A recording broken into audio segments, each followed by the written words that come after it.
আমি ভোটারদের কাছে যখন যাবো, ভোট যখন চাইতে যাব, আমি অস্ত্র দিয়ে সঙ্গে নিয়ে যদি ভোট চাইতে যাই, মানুষ এমনি ভয় পাবে।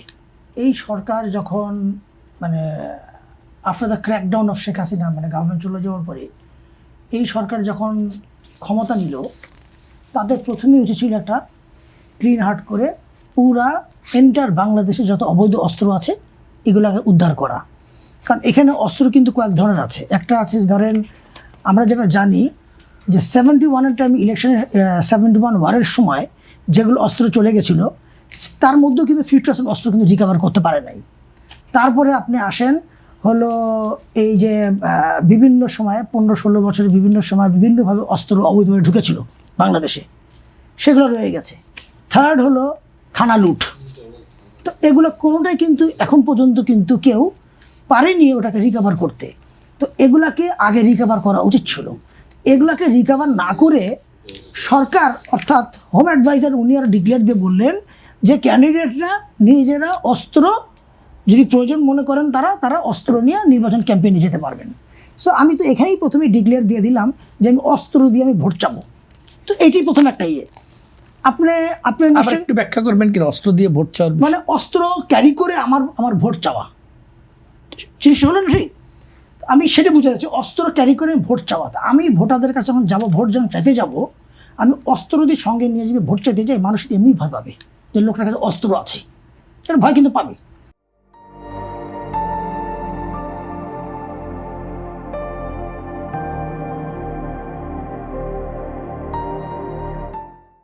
এটা আমি হোম অ্যাডভাইজার সাহেবকে দোষ দিব না। এটা উনি যে গ্রাউন্ডে আছেন বা উনি যে ডিপার্টমেন্টে আছেন, যে মিনিস্ট্রি দেখেন, সেই অনুযায়ী নিরাপত্তার স্বার্থেই হয়তো উনি কথা বলেছেন। কিন্তু ওনার উচিত ছিল, বা ওনার সঙ্গে যারা সেক্রেটারিরা আছেন বা অন্যান্যরা আছেন, তাদের উচিত ছিল ওনাকে উপদেশ দেওয়া যে আগে আপনি অবৈধ অস্ত্রগুলো আগে আপনি রিকভার করেন, তারপরে আপনি প্রার্থীদেরকে অস্ত্র নেওয়ার জন্য। সরকার তো অবৈধ অস্ত্র উদ্ধার করছে বিভিন্ন সময়, আমরা দেখি। সরকার বলেছে, মুখে বলেছে, কিন্তু আপনি কি এখন পর্যন্ত বাস্তবে দেখতে পেরেছেন যে এই অস্ত্রগুলো রিকভারি করতে পেরেছে? পারে নাই। আপনাকে আমি বলি, এই যে এই কথার সঙ্গে টানতে হয় আমার। এই যে সেদিন আমাদের ঢাকা 17-এর ক্যান্ডিডেট, উনি ক্যান্টনমেন্ট ক্রস করছিলেন, উনি অস্ত্র নিয়ে, বডিগার্ড নিয়ে, তার মানে কি অস্ত্র নিয়ে ক্যারি করছিলেন। হয়তো পারে সেটা বৈধ, কিন্তু এখন ক্যান্টনমেন্ট একটা রেস্ট্রিক্টেড এরিয়া। এখন সেই রেস্ট্রিক্টেড এরিয়াতে আপনি অস্ত্র নিয়ে ফোর্সফুলি যাবেন, এবং ল্যাঙ্গুয়েজগুলো নিশ্চয় শুনেছেন। আপনি ওই জামাত প্রার্থীর কথা বলছেন? হ্যাঁ, জামাত প্রার্থী। আমি একটা এটা উদাহরণ দিতে, এইভাবে উদাহরণটা দিতে হবে। এখন উনি যখন উদাহরণ দিচ্ছিলেন অন্য ক্যান্ডিডেটকে নিয়ে, এখন সেই ক্যান্ডিডেটকে ধরেন সরকার তো ডিক্লেয়ার দিয়ে গ্যাজেটেড করেই দিয়েছে যে তারেক রহমান দেশে আসলে উনি এইভাবে উনি ফ্যাসিলিটিস পাবেন, তো সেটা বৈধ। কিন্তু ওনার প্রথমেই অ্যাকশন ছিল যে আমি তারেক রহমানের প্রার্থী, তারেক রহমানের অপোনেন্ট প্রার্থী আমি। তো এইভাবে ওনার পরিচয় দিয়েছেন। সো এগুলো থেকে আমাদের ভোটাররা কী শিখবে? এগুলো থেকে আমাদের জনগণ কি দেখবে? যে তার মানে এই ধরনের প্রার্থী এই দেশে সামনের দিনগুলোতে সংসদে আসার চিন্তা ভাবনা করছে, এমপি হয়ে তারা দেশ চালাবে।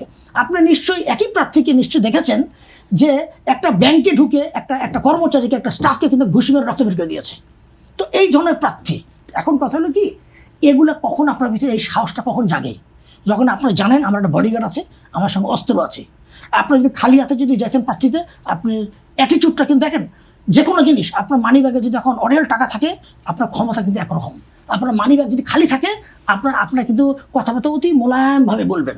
তো সেম জিনিস, অস্ত্র যখন আমার পকেটে থাকে, আমার সাহস তখন আলাদা। আরে আমাকে তো গভর্নমেন্ট লাইসেন্স তো কিল দিয়ে দিয়েছে, আমার সমস্যা কোন জায়গায়? আমি দেখা দেবো সেলফ ডিফেন্সের জন্য আমি গুলি করে দিয়েছি। তো এটি হলো গিয়ে মূল কথাটা। এটা আমি সরকারকেও ব্যঙ্গ করছি না, আমি সরকারকেও আমি দোষ দিব না।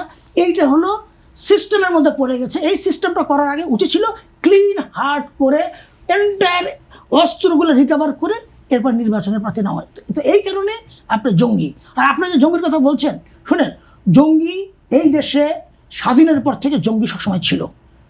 বাট বলতে পারেন বিভিন্ন সরকারের সময় জঙ্গিরা কিছু ভিজিবল ছিল, কোনো জায়গায় ভিজিবল ছিল, কোনো জায়গায় ভিজিবল ছিল না। এখন এইটা একটা জিনিস। এখন কথা হলো কি, এই সরকার তো আসলে এরা তো আসলে বেসিকলি আসছে বিভিন্ন পেশা থেকে, এরা কোনোদিন পলিটিক্স করে নাই, যার কারণে তাদের কিন্তু বেসিক আইডিয়াও নাই কোন এলাকায় কোন জায়গা কীরকম সন্ত্রাস থাকতে পারে, কোন জায়গা থেকে জঙ্গি তৈরি হয়, চরমপন্থী তৈরি হয়। আমার মনে হয় এইটার অ্যাডভাইস যারা দিবে বা দেওয়ার কথা, হয়তো তাদের কাছ থেকে হয়তো এই ক্যাবিনেট হয়তো ঠিক মতন হয়তো উপদেশ নেয় নাই, এই কারণে এটার এন্ড রেজাল্ট। তারপরে এই কিছুক্ষণ আগে একটা কথা হলো, একটা কথা বলছিলেন যে আপনার ইয়ে নিয়ে, এই ভোটার নিয়ে যেটা বলছিলেন, যেটা ভোটারের কথাটা বলি আপনাকে। এই যে রোহিঙ্গাদের এখানে যে ভোটার যেটা আসছে 5 লাখের মতন রোহিঙ্গা যারা পাসপোর্ট করে ফেলেছে, যার কারণে তারা ভোটার হয়েছে, এটা কিন্তু বিগত সরকার আমলও ছিল। এই সরকারের আমার 1.5 লাখের মতো ভোটার হয়েছে আর রোহিঙ্গা, ওই তো তার সঙ্গে আরো অ্যাড হয়ে গেছে, এই অন্তর্বর্তী সরকারের সময় তার সঙ্গে অ্যাড হয়ে গেছে।